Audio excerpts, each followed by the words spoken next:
தமிழக சட்டமன்ற தேர்தல் களம் அனல் பறந்து வரும் நிலையில் மதுரவாயல் தொகுதி அதிமுக வேட்பாளர் ப பெஞ்சமின் 153வது வார்டுக்கு உட்பட்ட பகுதிகளில் தீவிர வாக்கு சேகரிப்பில் ஈடுபட்டார். வீதி வீதியாக சென்று இரட்டை இலை சின்னத்திற்கு ஆதரவு திரட்டிய அவருக்கு பொதுமக்கள் மற்றும் கட்சி நிர்வாகிகள் சிறப்பான வரவேற்பு அளித்தனர். குறிப்பாக சாக்லேட் மாலை அணிவித்தும் பூக்களால் நேர்த்தியாக வடிவமைக்கப்பட்ட இரட்டை இலை சின்னத்தை காட்டியும் வேட்பாளர் பெஞ்சமினை பொதுமக்கள் உற்சாகமாக வரவேற்றனர். மதுரவாயல் தொகுதியை மேம்படுத்த பல்வேறு திட்டங்களை கொண்டுவர வேண்டும் என மக்கள் அவரிடம் கோரிக்கை விடுத்தனர்.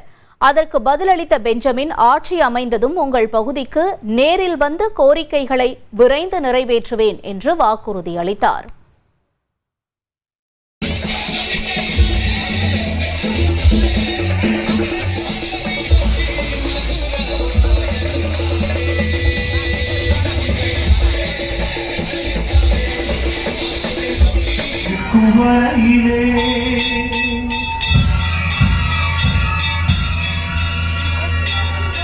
ஒரு கோடியே 28 லட்சம் மனங்களை வென்ற தந்தி டிவி யூடியூப் சேனல். தவிர்க்க முடியாத தம்ப்நெயில், கலக்கலான கான்டென்ட்ஸ். நீங்களும் இந்த குடும்பத்தில் இணைய இப்பவே சப்ஸ்கிரைப் பண்ணுங்க.